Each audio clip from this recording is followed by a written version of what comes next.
നബി സല്ലല്ലാഹു അലൈഹി വസല്ലമയുടെ കാലഘട്ടത്തിൽ മദീന പള്ളിയിൽ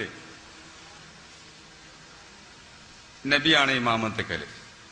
മദീനത്തെ പള്ളിയിലെ തൊട്ടടുത്ത് വേറെ പള്ളികളുമുണ്ട്. ഖുബാ പള്ളിയിലൊക്കെ അവിടെ ഓരോരുത്തരെ തന്നെ ഇമാമത്തെ ഏൽപ്പിക്കലാണ്. അങ്ങനെ ഖുബാ പള്ളിയിൽ ഇമാമത്ത് നിന്നീന ഒരു സഹാബി ഉണ്ട്. അതുപോലെ നബി സല്ലല്ലാഹു അലൈഹി വസല്ലമയുടെ ദർസിൽ പഠിക്കുന്ന കുട്ടി ഖുബാ പള്ളിയിലെ ഇമാമാണ്. ആ കുട്ടി, ആ മൊലരുട്ടി, ആ സഹാബിയായ കുട്ടി ഇങ്ങനെ നിസ്കരിച്ച് ഒരു പുതിയ കോലം ഉണ്ടാക്കി. എന്താ പുതിയ കോലം? നിസ്കാരത്തിലാ പുതിയ കോലം, ആരാധനയിലാണ് അവരെ പുതിയ കോലം. എന്താ ആരാധനയിലുള്ള പുതിയ കോലം? അയാള് എപ്പോ നിസ്കരിക്കുകയാണെങ്കിലും ആദ്യം ഒരു ഫാത്തിഹ ഓതും, അതിന്റെ ശേഷം ഒരു സൂറത്ത് ഓതും. സൂറത്ത് ഓതിയിട്ടൊരു കുൽഹുവൽ ഓതും. കുൽഹുവൽ ഓതിയിട്ടേ പിന്നെ റുക്കൂക്ക് പോകുള്ളൂ. സാധാരണ നമ്മൾ നിസ്കരിക്കണമാരൊക്കെ നിസ്കരിക്കും. അതായത് ഫാത്തിഹ ഓതും, പിന്നെ സൂറത്ത് ഓതും, പിന്നെ കുറച്ച് കഴിഞ്ഞിട്ട് ഒരു കുൽഹുവൽ ഓതും. അത് നമ്മളാരും നിസ്കരിക്കണ മാതിരിയല്ല, നബി നിസ്കരിക്കണ മാതിരിയല്ല, മറ്റുള്ള സഹാബത്ത് നിസ്കരിക്കണ മാതിരിയല്ല. അവസാനം ഒരു കുൽഹുവലും കൂടി അയാളെ വക കൂട്ടിയിട്ടേ റുക്കൂക്ക് പോകുള്ളൂ. അപ്പൊ ഖുബാ പള്ളിന്റെ അടുത്ത് ഉള്ള അടുത്ത അയൽവാസികള് ഒച്ചപ്പാട് കൂട്ടി എന്തങ്ങനെ നിൽക്കാറുണ്ട്, നബി ഇങ്ങനെയല്ല നിൽക്കരിച്ചത്. നിങ്ങൾ ഒന്നിരിക്കൽ കൊല്ലുപോല മാത്രം ഓതിയാൽ മതി മൊഴിയൊട്ടിയെ, അല്ലെങ്കിൽ ആ സൂറത്ത് മാത്രം ഓതിയാൽ മതി. സൂറത്ത് ഓതണം, കൊല്ലുപോല ഓതണം, രണ്ടും കൂടി വേണ്ട എന്ന് നാട്ടുകാർ ചിലർ പറഞ്ഞു. ഇത് പറഞ്ഞപ്പോ ആ കുട്ടി പറഞ്ഞു, ഞാൻ ഇപ്പൊ നിസ്കരിച്ചിന്റെ മാരെ നിസ്കരിക്കും, അങ്ങനെയാണെങ്കിൽ എന്നെ ഇമാമാക്കിയാൽ മതി, അല്ലെങ്കിൽ നിങ്ങളാരെങ്കിലും ഇമാമത്തൊന്നോട് ഞാൻ വരുന്നില്ല. ഈ കുട്ടിനെ ഒഴിവാക്കാൻ ഒരുക്കാൻ പോലല്ല. ഇമാം ബുഖാരി ഉദ്ധരിച്ച ഹദീസാണ്, മുസ്ലിമിലുള്ള ഹദീസാണ്, ബുഖാരിയുള്ള ഹദീസാണ്. അത് ലൈഫ് അറിയാൻ പറ്റൂല. എന്ത് കേട്ടാലും ലൈഫ് അറിയാൻ പറ്റൂല. അവർക്ക് അങ്ങനെ ഉണ്ട്, എന്ത് കേട്ടാലും. അവര് കേൾക്കാത്തൊന്ന് കേട്ടാൽ അത് ലൈഫാറ്. കരുവാറിന്റെ ഒരു മുജാഹിദുണ്ട്, അവൻ പറഞ്ഞതിനെതിരായി ഒരു ആയത്ത് ഓതിയപ്പോ അവൻ പറഞ്ഞ ആ ആയത്ത് ലൈഫാണ്. ഓനെ എന്തിനെ പറ്റി ഈ ലൈഫ് എന്ന് പറയാനൊന്നും അവനറിയില്ല. അതുപോലെ ഹദീസ് ലൈഫാക്കാൻ പറ്റൂല. ഇത് ബുഖാരിയിലുണ്ട്, മുസ്ലിമിലുണ്ട്. ലോകത്തുള്ള സർവ്വ ആളുകളും ഈ ഹദീസ് സഹിയാന്ന് സമ്മതിച്ചതാണ്.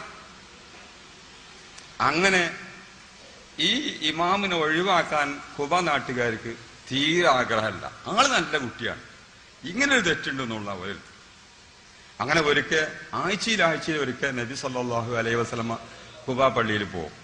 അവിടെ പോയിട്ട് അവിടുത്തെ വിവരം ഒക്കെ അന്വേഷിക്കും, അവിടുത്തെ നാട്ടുകാരോട് വിവരമൊക്കെ അന്വേഷിക്കും. ആഴ്ചയിൽ ഒരിക്കൽ എല്ലാ ശനിയാഴ്ചയും ഖുബ പള്ളിയിൽ പോകലുണ്ട് നബി.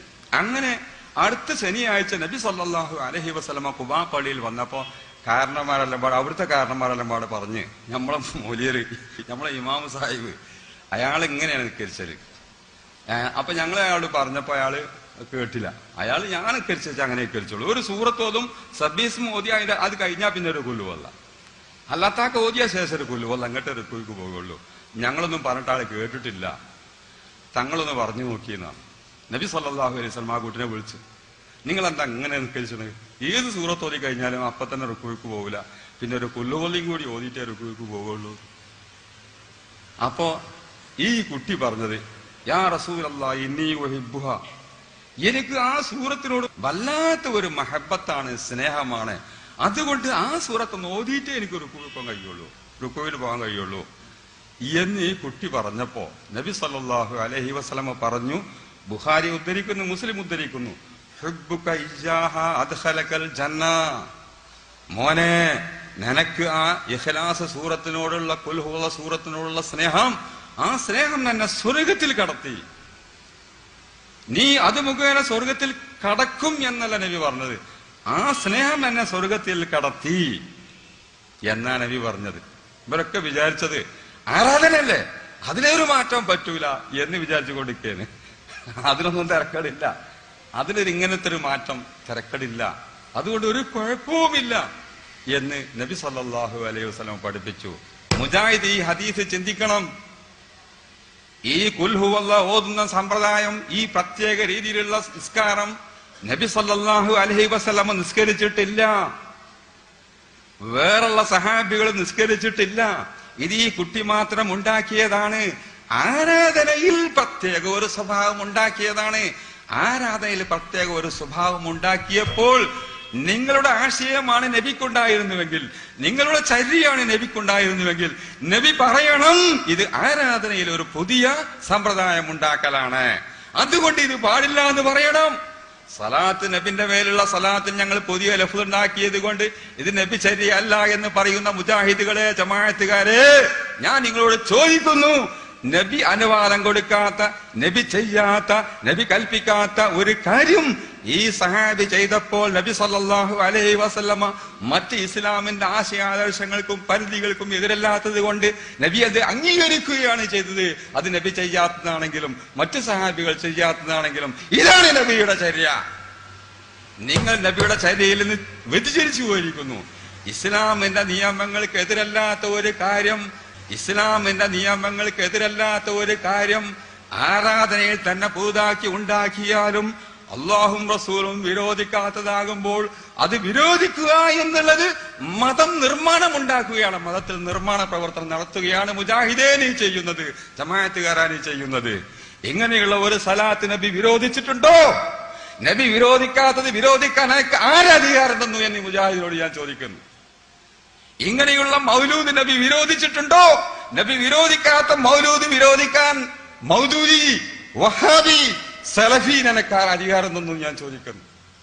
നബി വിരോധിക്കാത്തത് നിങ്ങളെ തറവാട് സ്വത്താണോ ഇത്? നീ സ്വന്തം ഒരു കാര്യം വിരോധിക്കുകയാണെങ്കിൽ എന്റെ ഭാര്യയ്ക്ക് അത് ബാധകമുള്ളൂ, മുസ്ലിം സമൂഹത്തിന് അത് ബാധകമല്ല. നബി വിരോധിക്കാത്ത ഒരു കാര്യം വിരോധിക്കാൻ നിനക്കാർ അധികാരം തന്നു ഞാൻ ചോദിക്കുന്നത്. ഈ സഹാബി ഇങ്ങനെയുള്ള ഒരു നിസ്കാരം ഭൂതാക്കി ഉണ്ടാക്കിയപ്പോൾ ഇത് ആരാധനയിലാണ്, ഇതിൽ യാതൊരു മാറ്റവും പറ്റില്ല എന്ന് പറയുന്ന നമ്മളെ സലാത്ത് നാരിയ സലാത്ത് അങ്ങനെ സലാത്തിന് രീതിക്കണോ ചെല്ലണ്ടെന്നാ ഞാൻ പറഞ്ഞു. നമ്മള് മങ്കൂസ് മൗലൂദും ഇങ്ങനെ ഒരു മൗലൂദില് ഓതിക്കണം അവലോചിച്ചില്ലേ? നിങ്ങൾ ചിന്തിക്കണം. പൊതുവെ അമ്പിയാക്കളെ ഗുണങ്ങൾ പറയണം, അവരുടെ മതകൾ പറയണം, അവരോട് ജനങ്ങൾക്ക് മതിപ്പുണ്ടാക്കി തീർക്കണം, അവരോട് സ്നേഹം ഉണ്ടാക്കി തീർക്കണം, അവര് കൊണ്ടുവന്ന പ്രസ്ഥാനത്തിനോട് ജനങ്ങൾക്ക് മതിപ്പുണ്ടാക്കണം, ബഹുമാനം ഉണ്ടാക്കണം. അതിന് പറ്റിയ ഈ ലഫ്ള് തന്നെയാണെന്നില്ല ഈ ലഫ്ളായാലും മതി, ഈ ലഫ്ള് തന്നെയാണെന്നില്ല ഈ ലഫ്ളായാലും മതി. ഇതാ ഇസ്ലാമിലുള്ളത്.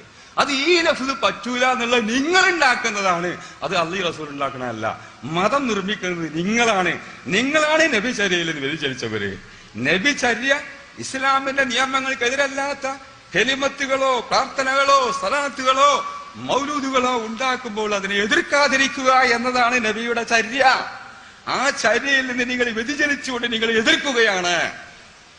നിങ്ങൾ ചെയ്യുന്നതെടുത്ത് അവിടെ കൊപ്പരിയാണ്, ഇവിടെ ചക്കരിയാണ്. നിങ്ങൾ അങ്ങനെ കുറെ ചെയ്യുന്നില്ലേ? ബാങ്ക് അവിടെ നിങ്ങൾ ഉസ്മാൻ ഇബ്നു അഫ്ഫാനും കൂടി തള്ളി, തറാവിയിലെ ഉമർ റളിയല്ലാഹു തള്ളി, എന്നാലോ നിങ്ങൾ ഉണ്ടാക്കണില്ലേ? നിങ്ങളിപ്പോ ജുമാ ഖുത്ബയിൽ ഉണ്ടാക്കിയോ? അവിടെ അത് ചക്കരയായി. അവിടെ നിങ്ങൾ മാറ്റം വരുത്തിയത് പോരാ, ചിന്തിക്കണം. വഹാബികള് നമ്മളെ തെൽക്കീനുണ്ടല്ലോ, മരിച്ചാൽ നമ്മൾ തെൽക്കീൻ ചൊല്ലി കൊടുക്കുമല്ലോ. ഈ തെൽക്കീൻ അവർ കളിയാക്കുക, ട്യൂഷൻ എന്നാണ്, ട്യൂഷൻ കൊടുക്കുക, മയ്യത്തിന് ട്യൂഷൻ കൊടുക്കുക എന്നാണ് കളിയാക്കുക. വേണ്ട, നിങ്ങളെടുക്കലുണ്ട് തസ്ബീത്ത്. നമ്മളെ തെൽക്കീന് പകരം അവര് തസ്ബീത്താ ചൊല്ലല്. എന്താ തസ്ബീത്ത്? മരിച്ചു കഴിഞ്ഞാൽ ഖബറടക്കുമ്പോ അല്ലാഹുമ്മ സബ്ബിത്ഹു ഇൻദ സുആൽ, അല്ലാഹുമ്മ അൽഹിമുൽ ജവാബ്, ഇങ്ങനെ മുജാഹിദെല്ലാം പാടെ കൂടി ചെല്ലല. ഇത് മുജാഹിദും ചൊല്ലും. നമ്മൾ തെൽക്കീന്ന് എങ്ങനെ ഇല്ലാതാക്കാൻ വേണ്ടിയിട്ട് അവരിലുണ്ട്. നമ്മൾ മുമ്പേ ചെല്ലുന്ന ആൾക്കാരാ. ഇവര് നമ്മൾ തെൽക്കീനെ കളിയാക്കിയും കൊണ്ട് ഇത് ചെല്ലും. മുജാഹിദ്, ഇനി എന്നോടൊരു ചോദ്യം. ഈ നീ ചൊല്ലിക്കൊടുക്കുന്ന ആ ലഫ്ള് അല്ലാഹുമ്മ സബ്ബിത്ഹു ഇൻദ സുആൽ, അല്ലാഹുമ്മ അൽഹിമുൽ ജവാബ്, അല്ലാഹുമ്മ ജാഫിൽ ഖബ്റ അൻ ജംബൈ എന്ന് നീ ചൊല്ലിക്കൊടുക്കുന്ന ഈ പദം ഏതെങ്കിലും ഒരു ലൈഫായ ഹദീസിൽ പോലും കാണിച്ചു തരാൻ കഴിയുമോ സലഫി? നിങ്ങൾ ഉണ്ടാക്കിയ പ്രാർത്ഥനയല്ലേ അത്? ഹദീസിൽ ഉണ്ടാകുക. നിങ്ങൾക്ക് ദ്വാ ഉണ്ടാക്കാന്ന് ഞങ്ങൾക്ക് ദ്വാ ഉണ്ടാക്കാൻ പറ്റില്ല. നിങ്ങൾക്ക് ദ്വാ ഉണ്ടാക്കുമ്പോ ചക്കരി, ഞങ്ങൾക്ക് ദ്വാ ഉണ്ടാകുമ്പോ കൊപ്പരിയാണ്. എങ്ങനെ? നിങ്ങൾ ദ്വാ ഉണ്ടാക്കുമ്പോ സുർക്ക, ഞങ്ങൾ ഉണ്ടാക്കുമ്പോ ശിർക്ക്. അതെങ്ങനെ?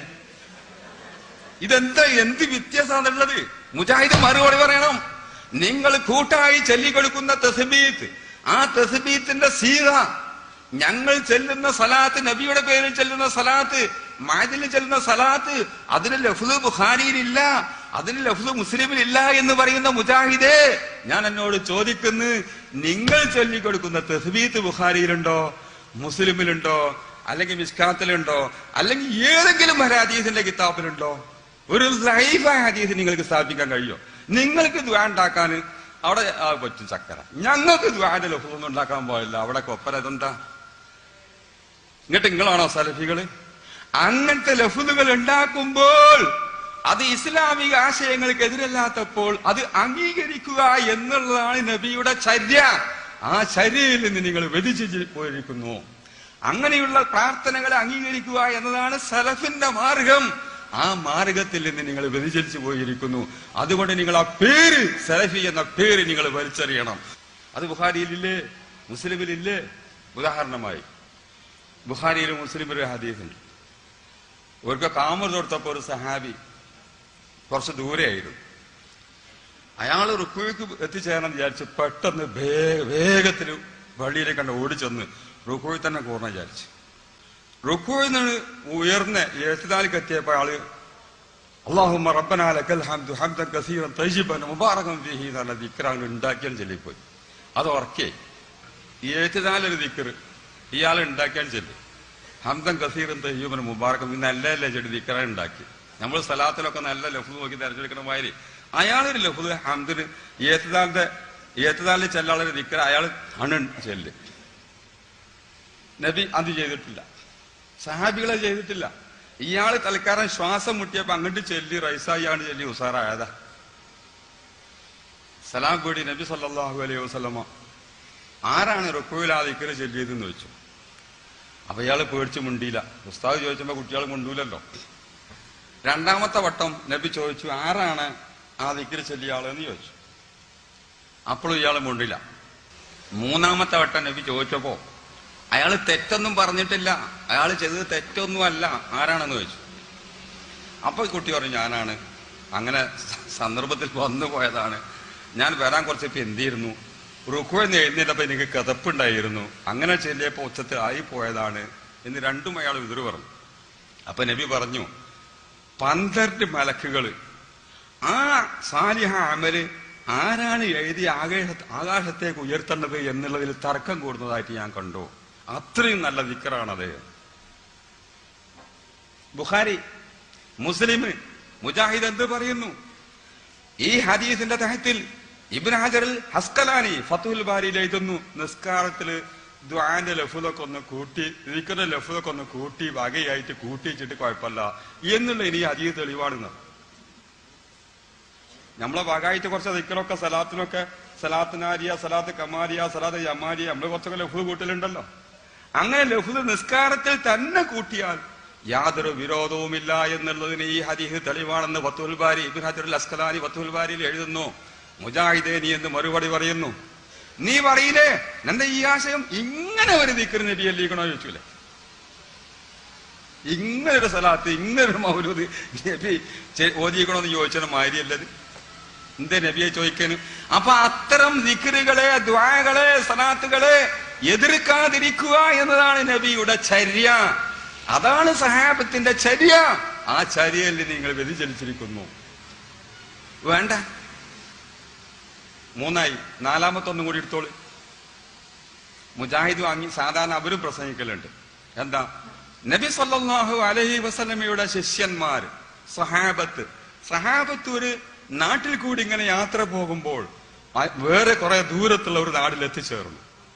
അവിടെ എത്തിച്ചേർന്ന് അവര് അവിടെ താമസിക്കുമ്പോൾ ആ നാട്ടിലൊരു സംഭവം ഉണ്ടായി. എന്താണ് സംഭവം?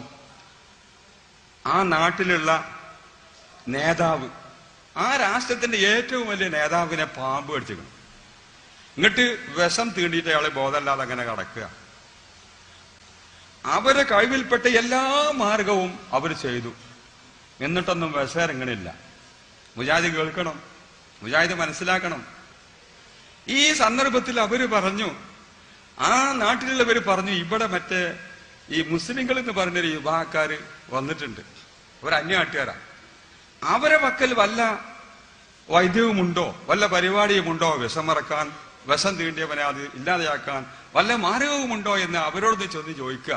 നേതാവിനല്ലേ പാമ്പ് എത്തിയത്. അങ്ങനെ അവര് വന്നു. വന്നിട്ട് സഹാബത്തിനോട് ചോദിച്ചു. ഒരുപാട് സഹാബികളുണ്ട്. ആ സഹാബികളോട് ചോദിച്ചു, മുജാഹിദ് മനസ്സിലാക്കണം, ഞങ്ങളെ നേതാവിനെ പാമ്പ് കടിച്ചിട്ടുണ്ട്, വിഷം തീണ്ടിയിട്ടുണ്ട്. ആ വിഷം മറക്കാൻ നിങ്ങളെടുക്കൽ വല്ല മാർഗവും ഉണ്ടോ? നിങ്ങളെ കൂട്ടത്തിൽ വല്ല മന്ത്രക്കാരും ഉണ്ടോ? മന്ത്രിച്ച് വിഷറക്കലുണ്ടല്ലോ. വാൽ മീങ്കും റാക്കിൻ, നിങ്ങളെ കൂട്ടത്തിൽ വല്ല മന്ത്രിക്കുന്നവരുമുണ്ടോ എന്ന് ആ നാട്ടുകാര് സഹാബത്തിനോട് ചോദിച്ചപ്പോൾ ഒരു സഹാബി പറഞ്ഞു, ഞാൻ മന്ത്രിക്കൊക്കെ ചെയ്യും, പക്ഷെ ഞാൻ മന്ത്രിക്കണമെങ്കിൽ എനിക്ക് പൈസ വേണം. അത് ഞാൻ പറയണേ, പകരം വേണം. ഞാൻ മന്ത്രിച്ചാല് അങ്ങനെ വെറുതെ മന്ത്രിച്ചു തരൂല. നിങ്ങളോട് ഞങ്ങൾ വിരുന്ന് സൽക്കരിക്കാൻ ആവശ്യപ്പെട്ടപ്പോ നിങ്ങൾ സൽക്കരിക്കൂല എന്ന കക്ഷിയാ. നിങ്ങളെ വെറുതെ ഇടാൻ പാടില്ല. മാനമര്യാദയൊക്കെ നിങ്ങൾക്ക് ഉണ്ടെങ്കിൽ നമ്മക്കുണ്ട്. നിങ്ങൾ നമ്മൾ സൽക്കരിക്കൂല പറഞ്ഞ ബുദ്ധിമുട്ടാണല്ലോ, കാരണം അവിടെ ഹോട്ടലൊന്നുമില്ലല്ലോ. നിങ്ങൾ ഞങ്ങളെ സൽക്കരിക്കൂല എന്ന് പറഞ്ഞ കക്ഷിയാണ്. അതുകൊണ്ട് ഏതാക്കാൻ ഞാൻ മന്ത്രിച്ചു തരാ, പക്ഷെ കൂലി വേണം. അപ്പൊ എത്ര കൂലി വേണം? 30 ആട് തരണം നാം മന്ത്രിച്ചാന്ന് പറഞ്ഞത്. ഒരാടിന് എത്ര പൈസ? 30 ആടിന് പൈസ എത്ര ഉണ്ടാവും? നമ്മൾ മന്ത്രത്തിന് ഇപ്പോഴും പഴയ 1 റുപ്യ 2 റുപ്യ. സഹാബികള് മന്ത്രിക്കുന്നതിന് 30 ആടാണ് പറഞ്ഞത്. ഒരാടിന് എത്ര പൈസ? 30 ആടിന് പൈസ എത്ര ഉണ്ടാവും? അതിന് തന്നാ മന്ത്രിച്ചാന്ന് പറഞ്ഞു. ബുഖാരിയുള്ള ഹദീസാണ്, മുസ്ലിമുള്ള ഹദീസാണ്. ലോകത്താരുമ്പോൾ ലൈഫാന്ന് പറഞ്ഞിട്ടില്ല. ചെന്നാ പോരിന്ന് പറഞ്ഞു, തരാന്ന് പറഞ്ഞു. കുടുങ്ങുമ്പോ പിന്നെ സമ്മതിക്കല്ല, എന്ത് ചെയ്യും? അല്ലെങ്കിൽ പിന്നെ തരൂല. കൂടുങ്ങുമ്പോ സമ്മതിക്കന്നെ. സമ്മതിച്ചു കൊണ്ടുപോയി. ഇയാള് ഫാത്തിഹ സൂറത്താണ്ട് ഓതി. ഫാത്തിഹ സൂറത്ത് ഓതിയിട്ട് അങ്ങോട്ട് ഊതി. ആ വിഷണ്ട് ഇറങ്ങി. ഇയാള് ബോധമില്ലാത്ത ആ മനുഷ്യൻ കാലുമ നടക്കാൻ തുടങ്ങി. ഒരു രോഗമില്ലാത്ത മാതിരി, അങ്ങനെ വിഷം തീണ്ടാത്ത മാതിരി നടക്കാൻ തുടങ്ങി. നാട്ടുകാരൊക്കെ അത്ഭുതപ്പെട്ടു. ഇനി 30 ആടേ കൊടുക്കുള്ളൂ, 60 കൊടുക്കൂലേ? ഒരു വേഗം കൊടുത്തു 30 ആട്. ഫാത്തിഹ സൂറത്ത് മന്ത്രിച്ചിക്കാണ്ട് 30 ആട് വാങ്ങി വിഷം ഇറക്കി. ബുഖാരിയിലുള്ളതാണ്. മുജാഹിദ് സമ്മതിക്കൂല. മുജാഹിദ് സമ്മതിക്കുന്നതൊക്കെ ഒരു പറയലുണ്ട്. അതുകൊണ്ടാണ് ഞാനും പറയണത്. ഇതൊക്കെ അവരും പറയുന്നുണ്ട്. ഇപ്പൊ മുജാഹിദ് പ്രസംഗിക്കുന്നുണ്ട്. നിങ്ങൾക്ക് തിരിഞ്ഞല്ലോ. നിങ്ങളൊന്ന് ചിന്തിക്കണം. സലഫി ഇനി ഒന്ന് ചിന്തിക്കണം കുട്ടി. സുല്ലമി ഇനി ഒന്ന് ചിന്തിക്കണം കുട്ടി. ഞാൻ എന്നോടൊന്ന് ചോദിക്കട്ടെ, ഇതിന് മുമ്പ് എപ്പോഴെങ്കിലും നബി വിഷം മറക്കാൻ വേണ്ടി ഫാത്തിഹ ഓതിയിട്ടുണ്ടോ? ഇതിന്റെ മുമ്പ് ഏതെങ്കിലും ഒരു സഹാബികൾ വിഷം മറക്കാൻ വേണ്ടി ഫാത്തിഹ ഓതിയിട്ടുണ്ടോ? നീ നബി ശരീരാണോ? നീ സഹാബത്തിന്റെ ശരീരാണോ? ഇല്ല. ഇതിന്റെ മുമ്പ് നബി സല്ലല്ലാഹു അലൈഹി വസല്ലം അങ്ങനെ വിസറക്കാൻ വേണ്ടി ഫാത്തിഹ സൂറത്ത് ഓതി മന്ത്രിച്ചിട്ടില്ല. ഒരു സഹാബിയും ചെയ്തിട്ടില്ല. ഇയാൾ അപ്പ ഇത്തിഹാദ് ചെയ്തിട്ടാണ് ഉണ്ടാക്കിയത്. ചിന്തിക്കണം. 30 ആട് വാങ്ങി നമ്മളിപ്പോ തന്നെ തിന്നല്ലേ എന്ന് മറ്റുള്ളവരെ നിങ്ങൾക്ക് പൈസ കുറെ കിട്ടി. ആ സഹാബി പറഞ്ഞു, ഞാനൊരു മന്ത്രക്കാരൻ, അങ്ങനെ മന്ത്രമൊന്നും അല്ല. ഖുർആനല്ല അള്ളാന്റെ കലാമല്ല, അത് ഓതിയാൽ അള്ളാഹ് സ്വീകരിക്കുമല്ലോ. ഖുർആൻ അള്ളാന്റെ കലാം ഓതിയാൽ അള്ളാഹ്ക്ക് ഇഷ്ടമുണ്ടാവും, ഉറപ്പല്ലേ? അപ്പൊ അള്ളാന്റെ ഇഷ്ടപ്പെട്ട ആളായി കണ്ട് അള്ളാണ് പറഞ്ഞാൽ വിശറക്കുന്നുള്ള വിശ്വാസം എനിക്കുള്ളത്. ഏതായാലും നമ്മൾ നബിനോടൊന്ന് ചോദിച്ചിട്ട് തിന്നാണ്. മദീനത്ത് ചെന്നോട് ബേക്ക് നബിനോട് 10 കഴിച്ചു. അപ്പോ യാതൊരു കുഴപ്പവുമില്ല, ആ ആടിഞ്ഞ് ബാക്കിയുണ്ടെങ്കിൽ ഞാൻ തിന്നോളാം എന്നാണ് നബി പറഞ്ഞത്. ബുഖാരിയുള്ളതല്ല. നമ്മൾ ചിന്തിക്കണ എന്താ? 2 കാര്യം ചിന്തിക്കാണ്ട്. നബി സല്ലല്ലാഹു അലൈഹി വസല്ലമയുടെ ചര്യ, നിങ്ങളുടെ മുജാഹിദുകളെ ജമാഅത്തുകാരെ നിങ്ങളുടെ ചര്യയാണ് നബിക്കുണ്ടായിരുന്നുവെങ്കിൽ ഞാൻ മുമ്പ് ഫാത്തിഹ ഓതിയിട്ടുണ്ടോ? നിങ്ങളിത് ആരാധനയല്ലേ? ഇത് മന്ത്രല്ലേ? ഇത് പ്രാർത്ഥനയല്ലേ? പ്രാർത്ഥന എന്ന് പറഞ്ഞാൽ ആരാധനയല്ലേ? ഇത് എന്ന് പറഞ്ഞാൽ ഭൂതാക്കി ഉണ്ടാക്കാൻ പറ്റുമോ? അത് ഞാൻ കണ്ടെങ്കിലല്ലേ പറ്റുള്ളൂ എന്ന് പറഞ്ഞ് നബി ചാടണ്ടേ? ഇത് വിദാത്താണ്. ഒരു സലാത്തിന് ലഫ്സിൽ കുറച്ചൊന്നും നമ്മൾ കൂട്ടുമ്പോക്ക്, മൗലൂദില് ഒരു എസരി നമ്മൾ എടുക്കുമ്പോക്ക് ചാടുന്ന ആൾക്കാര് ഇത് ഞാൻ ചെയ്തിരിക്കണോ? വേറെ വല്ല സഹാബികൾ ചെയ്തിരിക്കണോ? നിങ്ങൾ പുതുതാക്കി ഉണ്ടാക്കിയതല്ലേ? ഇതെങ്ങനെ പാടുണ്ടോ എന്നല്ലേ ചോദിക്കേണ്ടത്. നബി സല്ലല്ലാഹു അലൈഹി വസല്ലമ ഫാത്തിഹ ഓതി മന്ത്രിച്ച് രോഗം മാറ്റുന്നത് ഇസ്ലാമിന്റെ ആശയങ്ങൾക്കും തത്വങ്ങൾക്കും എതിരല്ല. അതുകൊണ്ട് ഇത് എതിർക്കപ്പെടേണ്ടതല്ല. ആയത്തിൽ ഇതിന് എതിര് വന്നിട്ടില്ല, ഹദീസിൽ ഇതിന് എതിര് വന്നിട്ടില്ല. ഇത് വാസ്തവത്തിൽ കൽപ്പിച്ചിട്ടുമില്ല. കൽപ്പിച്ചിട്ടില്ലെങ്കിലും എതിര് വന്നിട്ടില്ല. അതുകൊണ്ട് വിരോധിക്കാത്ത, അള്ളാഹു വിരോധിക്കാത്തൊരു കാര്യം വിരോധിക്കാൻ എനിക്ക് അവകാശമില്ല എന്ന് വെച്ചിട്ട് വിരോധിക്കാതിരിക്കുകയാണ്, അതിനെ പ്രോത്സാഹിപ്പിക്കുകയാണ് ചെയ്തത്. അതാണ് നബി സല്ലല്ലാഹു അലൈഹി വസല്ലമ പറഞ്ഞത്, മൻ സന്ന ഫിൽ ഇസ്ലാമി സുന്നത്തൻ ഹസനത്തൻ ഫലഹു അജ്റുഹാ വഅജ്റു മൻ അമല ബിഹാ. നല്ലൊരു കാര്യം അത് നബി ചെയ്തിട്ടില്ല, സഹാബത്ത് ചെയ്തിട്ടില്ല എങ്കിലും അത് ഉണ്ടാക്കിയാൽ അത് അവർക്ക് അതുണ്ടാക്കിയ കൂലിയുണ്ട്. മാത്രമല്ല അതനുസരിച്ച് പിന്നീട് ആരെങ്കിലും ചെയ്താൽ അതിന്റെ പ്രതിഫലവുമുണ്ട് എന്നാ നബി സല്ലല്ലാഹു അലൈഹി വസല്ലം പറഞ്ഞത്. ഇമാം മുസ്ലിം ഉദ്ധരിച്ച ഹദീസാണ്. നീ പറഞ്ഞ മാതിരിയാണെങ്കിൽ പിന്നെ മൻ സന്ന ഫിൽ ഇസ്ലാമി എന്ന് പറയുന്ന വല്ലതും ഉണ്ടാകും? അതുകൊണ്ട് ഞാൻ പറയുന്നത് സലാത്തിന്റെ ലഫ്ള് നബി സല്ലല്ലാഹു അലൈഹി വസല്ലം വിരോധിക്കാത്ത ഏതൊരു ലഫ്ളും കൊണ്ടുവരാം. അതൊരു പ്രാർത്ഥനയാണ്. പ്രാർത്ഥനയെ സംബന്ധിച്ച് നബി സല്ലല്ലാഹു അലൈഹി വസല്ലം പറഞ്ഞത് പ്രാർത്ഥനയ്ക്ക് പറ്റിയ പദം അവൻ തിരഞ്ഞെടുത്തോട്ടെ എന്നാണ് നബി പറഞ്ഞത്. അത് എതിർക്കാൻ അവകാശമില്ല എന്നാണ് നബി പറഞ്ഞത്. ഇങ്ങനെ ഒരുപാട് ഉദാഹരണങ്ങളുണ്ട്. ഞാൻ പറയുന്നത് ഈ ഇസ്ലാമിക ആശയങ്ങൾ ആരും തെറ്റിദ്ധരിക്കരുത്. ആരാധനയും കണ്ടമാനം എങ്ങനെയും ഓരോരുത്തർക്കും ഉണ്ടാക്കാം എന്നല്ല പറഞ്ഞത്. ഇസ്ലാമിന്റെ അടിസ്ഥാന ആശയങ്ങൾക്കും പരിധികൾക്കും പുറത്തു പോകാത്തതാകുമ്പോൾ അത് നബി ചെയ്തിട്ടില്ല എന്നതിന്റെ പേരിൽ മാത്രം അത് ആക്ഷേപിക്കപ്പെട്ടതാകൂല. അത് ആക്ഷേപിക്കപ്പെട്ടതാകണമെങ്കിൽ, അത് ദുരാചാരമാകണമെങ്കിൽ, അത് സദാചാരമല്ലാതിരിക്കണമെങ്കിൽ അത് ആയത്തിന്റെയോ ഹദീസിന്റെയോ അടിസ്ഥാനത്തിൽ അത് പാടില്ല എന്ന് തെളിയണം. ആയത്തിൽ അങ്ങനെ ഒരു സലാത്ത് ചെല്ലരുത് എന്ന് പറയണം, അല്ലെങ്കിൽ ആയത്തിൽ അങ്ങനെ ഒരു മൗലൂദ് പാടില്ല എന്ന് പറയണം, അല്ലെങ്കിൽ ഹദീസില് അങ്ങനെ പാടില്ല എന്ന് പറയണം. ഇങ്ങനെ ആയത്തിലും ഹദീസിലും വരാത്തത് എതിർക്കാൻ സലഫികളെ നിങ്ങൾക്ക് അധികാരമില്ല, അവകാശമില്ല. മതം ഉണ്ടാക്കാൻ നിങ്ങൾക്ക് അവകാശമില്ല. ആദരവായ റസൂലുള്ളാഹി സ്വല്ലല്ലാഹു അലൈഹി വസല്ലമ ഇങ്ങനെയുള്ള മൗലൂദിനെ എതിർത്തിട്ടില്ല. ആദരവായ റസൂലുള്ളാഹി സ്വല്ലല്ലാഹു അലൈഹി വസല്ലമയുടെ ചര്യയിൽ ഇങ്ങനെയുള്ള പ്രാർത്ഥനകളെ എതിർക്കുന്നത് നബിയുടെ ചര്യയല്ല. ഇങ്ങനെയുള്ള ദിക്റിന്റെ സാക്ഷികളെ എതിർക്കൽ നബിയുടെ ചര്യയല്ല.